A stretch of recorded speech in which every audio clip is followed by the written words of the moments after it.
ವರಮಹಾಲಕ್ಷ್ಮಿ ಹಬ್ಬಕ್ಕೆ ಸ್ಟಿಕ್ ಬಳಸದೆ ಸ್ಯಾರಿ ಡ್ರೇಪಿಂಗ್ ಹೇಗೆ ಮಾಡೋದು ಅಂತ ನೋಡೋಣವಾ. ನೋಡಿ, ಈ ಥರ ನಾನೊಂದು ಬಿಂದಿಗೆ ಇಟ್ಕೊಂಡಿದ್ದೀನಿ. ಅದಕ್ಕೆ ಸ್ಟಿಕ್ ಏನು ಕಟ್ಟಿಲ್ಲ. ನಾನಾದರೆ ಬ್ಲೌಸ್ ಪೀಸಿಂದ ಉಡಿಸ್ತಾ ಇದ್ದೀನಿ. ನೀವು ಟ್ರೈ ಮಾಡ್ಬೋದು. ಕ್ವಿಕ್ ಆ್ಯಂಡ್ ಈಸಿಯಾಗಿ ಆಗುತ್ತೆ. ತುಂಬ ಫಾಸ್ಟಾಗೇ ಉಡಿಸ್ಬಿಡ್ಬೋದು. ಒಂದು ಬ್ಲೌಸ್ ಪೀಸ್ನ ತೊಗೊಂಡು ಈ ರೀತಿ ಪ್ಲೀಟ್ಸ್ ಮಾಡಿ ಇಟ್ಕೊಂಡಿದ್ದೀನಿ. ಅದನ್ನು ಬಿಂದಿಗೆ ಕುತ್ತಿಗೆ ಇರುತ್ತಲ್ವ, ಅದಕ್ಕೆ ಹಾಕಿ ಫಸ್ಟಲ್ಲಿ ಬಂದಿರುತ್ತಲ್ವ ಪ್ಲೀಟ್ಸು, ಅದನ್ನು ಅರೇಂಜ್ ಮಾಡ್ಕೊತಿದ್ದೀನಿ. ಮೇಲೆ ಒಂದು ಪಿನ್ನು ಮತ್ತು ಕೆಳಗಡೆ ಒಂದು ಪಿನ್ನು ಹಾಕಿ ಸೆಕ್ಯೂರ್ ಮಾಡ್ತಿದ್ದೀನಿ, ಅದು ಬಿಚ್ಚೋಗಬಾರ್ದು ಅಂತ. ನೋಡಿ, ಈ ಥರ ಪ್ಲೀಟ್ಸನ್ನೆಲ್ಲ ನೀಲಾಗಿ ಜೋಡಿಸ್ಕೋಬೇಕು. ಎಲ್ಲ ಪ್ಲೀಟ್ಸನ್ನು ನೀಟಾಗಿ ಜೋಡಿಸ್ಕೊಳ್ಳಿ. ಆ ಕಡೆ ಮತ್ತು ಈ ಕಡೆ ಇರೋದು, ಎರಡು ಕಡೆ ಇರೋದು ಚೆನ್ನಾಗಿ ಜೋಡಿಸ್ಕೊಂಡು ಕೆಳಗಡೆ ಭಾಗದಲ್ಲಿ ಲಾಸ್ಟಲ್ಲಿ ಬಿಂದಿಗೆ ಕೆಳಗಡೆ ಭಾಗ ಇರುತ್ತಲ್ವ, ಅಲ್ಲಿಗೆ ನಾನು ಒಂದು ದಾರನ ಕಟ್ಕೊತಿದ್ದೀನಿ. ಅದು ಶೇಪ್ ಬರಬೇಕು ಅಂತ ಅಷ್ಟೇ. ಪ್ಲೀಟ್ಸ್ ಎಲ್ಲ ಕೆಳಗಡೆ ಚೆನ್ನಾಗಿ ಕಾಣಬೇಕಲ್ವ, ಅದಕ್ಕೋಸ್ಕರ ಅಂತ ಒಂದು ದಾರ ಕಟ್ಟಿದ್ದೀನಿ. ಅದು ಶೇಪ್ ಚೆನ್ನಾಗಿ ಬರುತ್ತೆ ಅಂತ. ಮತ್ತು ಕಲಶಕ್ಕೆ ತೆಂಗಿನಕಾಯಿ ಇಟ್ಟಿದ್ದೀನಿ.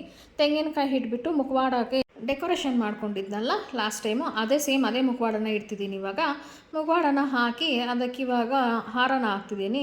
ಜ್ಯುವೆಲ್ರಿ ಇಲ್ಲ ಇರುತ್ತಲ್ವ, ಆ ಜ್ಯುವೆಲ್ರಿನೆಲ್ಲ ಹಾಕ್ಕೋಬೇಕು. ನಿಮ್ಮ ಹತ್ರ ಯಾವುದಿದ್ರೆ ಅದನ್ನು ಹಾಕ್ಕೊಳ್ಳಿ. ನಾನಿಷ್ಟೇ ಸಿಂಪಲಾಗಿ ಹಾಕ್ತಿದ್ದೀನಿ.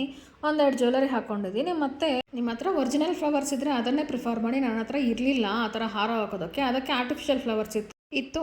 ಅದನ್ನೇ ಮುಖವಾಡದ ಮೇಲೆ ಸ್ವಲ್ಪ ಹಾಕಿದ್ದೀನಿ ವೈಟ್ ಫ್ಲವರ್ಸ್ನ. ಮತ್ತು ಈ ಕನಕಾಂಬರ ಟೈಪ್ ಇರೋದನ್ನು ಅದನ್ನು ಈ ಥರ ಹಾಕಿದ್ದೀನಿ.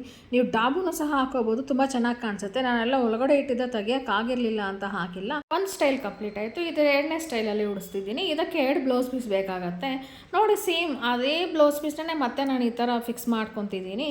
ಸೇಮ್ 2 ಪಿನ್ನು ಹಾಕಿ ಸೆಕ್ಯೂರ್ ಮಾಡ್ಕೊತಿದ್ದೀನಿ. ಪ್ಲೀಟ್ಸನ್ನು ಸೇಮ್ ಅಷ್ಟೇ ಜೋಡಿಸ್ಕೊತಿದ್ದೀನಿ. ಆದರೆ ದಾರ ಕಟ್ಟಿಲ್ಲ ಫಸ್ಟಲ್ಲಿ. ಈ ಥರ ಎಲ್ಲ ಪ್ಲೀಟ್ಸ್ನು ನೀಟಾಗಿ ಜೋಡಿಸ್ಕೊತಾ ಇದ್ದೀನಿ. ಮತ್ತು ಇನ್ನೊಂದು ಡಿಫ್ರೆಂಟ್ ಆಗಿರೋ ಬ್ಲೌಸ್ ಪೀಸ್ನ, ಸ್ವಲ್ಪ ಫ್ಲವರ್ಸ್ ಎಲ್ಲ ಬಂದಿರುತ್ತಲ್ವ, ಆ ಥರ ಇರೋ ಬ್ಲೌಸ್ ಪೀಸ್ನ ತೊಗೊಂಡಿದ್ದೀನಿ. ಅದನ್ನು ಸೇಮ್ ಹಾಗೇ ಪ್ಲೀಟ್ಸ್ ಎಲ್ಲ ಮಾಡಿ ಇಟ್ಕೊಂಡಿದ್ದೀನಿ. ಆದರೆ ಇದನ್ನೇನು ಮಾಡಬೇಕು ಅಂದರೆ ಸ್ವಲ್ಪ ಮೇಲೆ ಕಟ್ಕೋಬೇಕು. ಗ್ರೀನ್ ಕಲರ್ದು ಕೆಳಗಡೆ ಇದೆಯಲ್ವ, 2 ಸ್ಟೆಪ್ಸಾಗಿ ಕಾಣಿಸುತ್ತೆ. ಸ್ಯಾರಿ ಉಡ್ಸ್ದಂಗೆ ಇರುತ್ತೆ ಸೇಮ್ ಬ್ಲೌಸ್ ಪೀಸಲ್ಲಿ ಉಡ್ಸಿದ್ರೇನು. ಈ ಥರ ಅರೇಂಜ್ ಮಾಡ್ಕೊಂಡಿದ್ದೀನಿ. ಚಿಕ್ಕದಾಗಿ ಕಾಣಿಸ್ಬೇಕು ಅಂದರೆ ಏನು ಮಾಡಿದ್ದೀನಿ ಅಂದರೆ, ಹಿಂದ್ಗಡೆ ಸ್ವಲ್ಪ ಬಟ್ಟೆ ಇರುತ್ತಲ್ವ ಬ್ಲೌಸ್ ಪೀಸು, ಅದನ್ನು ಹಿಡಿದು ಬಟ್ಟೆ ಕ್ಲಿಪ್ ಬರುತ್ತಲ್ವ, ಆ ಕ್ಲಿಪ್ಪನ್ನು ಹಾಕಿದ್ದೀನಿ. ಆ ಕ್ಲಿಪ್ನ ಹಾಕಿಬಿಟ್ಟು ಇವಾಗ ಈ ಪ್ಲೀಟ್ಸನ್ನೆಲ್ಲನೂ ಸ್ವಲ್ಪ ಮೇಲೆ ಮಾಡಿರೋ ಥರ ಜೋಡಿಸ್ಕೊತಿದ್ದೀನಿ. ನೋಡಿ, ಈ ಥರ ಸ್ವಲ್ಪ ಮೇಲೆ ಮಾಡಿಕೊಂಡ್ರೆ ಚೆನ್ನಾಗಿ ಕಾಣಿಸುತ್ತೆ ಪ್ಲೀಟ್ಸ್ ಇರೋದ್ರಿಂದ. ಈ ಥರ ಎಲ್ಲನೂ ಅಡ್ಜಸ್ಟ್ ಮಾಡ್ಕೋಬೇಕು. ಇದು ಸೆಂಟ್ರಲ್ ಓಪನ್ ಇರುತ್ತಲ್ವ, ಆ ಓಪನ್ ಇರೋ ಪ್ಲೀಟ್ಸ್ನ ಅಡ್ಜಸ್ಟ್ ಮಾಡ್ಕೋಬೇಕು. ಅದು ಕಾಣಿಸ್ದೇ ಇರೋ ಥರ, ಓಪನ್ ಇದೆ ಅಂತ ಕಾಣಿಸ್ಬಾರ್ದಲ್ವ, ಆ ಥರ ಅಡ್ಜಸ್ಟ್ ಮಾಡ್ಕೋಬೇಕು. ಮತ್ತು ಕೆಳಗಡೆ ಈ ಗ್ರೀನ್ ಕಲರ್ ಬ್ಲೌಸ್ ಪೀಸ್ ಇದೆಯಲ್ವ, ಅದಕ್ಕೆ ಮತ್ತೆ ನಾನು ದಾರಾನ ಕಟ್ಕೊಂಡಿದ್ದೀನಿ. ಒಳಗಡೆಯಿಂದ ದಾರಾನ ಕಟ್ಕೊಂಡು ಈ ಥರ ಮತ್ತೆ ಅಡ್ಜಸ್ಟ್ ಮಾಡ್ಕೊಂಡಿದ್ದೀನಿ.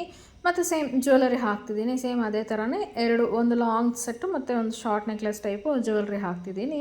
ಇದಕ್ಕೂ ಸಹ ಅಷ್ಟೇ, ನೀವು ಡಾಬನ್ನು ಹಾಕ್ಕೋಬೋದು. ಹಾಗೆ ನಾನಿವಾಗ ಸಿಂಪಲಾಗಿ ಸುಮ್ಮನೆ ಬಿಂದಿಗೆ ಇಟ್ಟು ತೋರಿಸ್ತೀನಲ್ವ, ನೀವು ಕೆಳಗಡೆ ಬಾಳೆ ಎಲೆ ಆದರೂ ಆಗಲಿ, ಇಲ್ಲಾಂದರೆ ಪ್ಲೇಟಲ್ಲಾದರೂ ಆಗಲಿ ಅಕ್ಕಿನ ಇಟ್ಟು ಹಾಕ್ಕೋಬೋದು. ಸಾಂಪ್ರದಾಯಿಕವಾಗಿ ಮಾಡ್ತೀವಲ್ವ, ಅದೇ ಥರ ಮಾಡ್ಕೊಂಡು ಹೋಗ್ಬೋದು. ಮತ್ತು ಬಿಂದಿಗೆಯಲ್ಲಿ ತೆಂಗಿನಕಾಯಿ ಇಡ್ತಿದ್ದೀನಲ್ವ, ಅದಕ್ಕೆ ಮಾವಿನ ಎಲೆ ಆಗಲಿ ಇಲ್ಲಾಂದರೆ ವಿಳ್ಯದೆಲೆ ಆಗಲಿನೂ ಇಡ್ಬೋದು. ನಾನಾದರೆ ಏನು ಹಾಗೆಯೇ ಯಾವ ಥರ ಉಡಿಸೋದು ಅಂತ ಒಂದು ಐಡಿಯಾ ತೋರಿಸಿದ್ದೀನಿ ಅಷ್ಟೇ. ಸಿಂಪಲ್ಲಾಗಿ ತುಂಬ ಕ್ವಿಕ್ಕಾಗಿ ಆಗುತ್ತೆ, ಈಸಿಯಾಗಿಯೂ ಇರುತ್ತೆ. ಜಾಸ್ತಿ ಟೈಮ್ ತೊಗೊಳುತ್ತೆ, ನಮಗೆ ಟೈಮ್ ಇಲ್ಲ ಅಂತ ಅನ್ನೋರಾದರೆ ಈ ಥರ ಟ್ರೈ ಮಾಡ್ಬೋದು. ಸಿಂಪಲ್ ಆಗಿರುತ್ತೆ.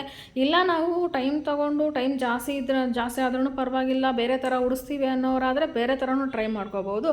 ಈ ಥರ ಮಾಡಿದ್ರೆ ತುಂಬ ಈಸಿಯಾಗಿ ಸಿಂಪಲ್ಲಾಗಿ ಆಗುತ್ತೆ. ಮೇನ್ ಚಿಕ್ಕ ಮಕ್ಕಳಿರೋರು ಟೈಮ್ ಅಡ್ಜಸ್ಟ್ ಆಗಲ್ಲ, ಮಕ್ಕಳು ನೋಡಿಕೊಂಡು ಮತ್ತು ಜಾಬ್ಗೆ ಹೋಗ್ತೀನಿ ಅನ್ನೋರಾದರೆ ಈ ಥರ ಟ್ರೈ ಮಾಡ್ಬೋದು. 2 ಡಿಫ್ರೆಂಟ್ ಸ್ಟೈಲ್ಸಲ್ಲಿ ತೋರಿಸಿದ್ದೀನಲ್ವ, ಹೇಗಿದೆ ಅಂತ ಕಾಮೆಂಟ್ ಮಾಡಿ, ಸಬ್ಸ್ಕ್ರೈಬ್ ಮಾಡ್ಕೊಳ್ಳಿ.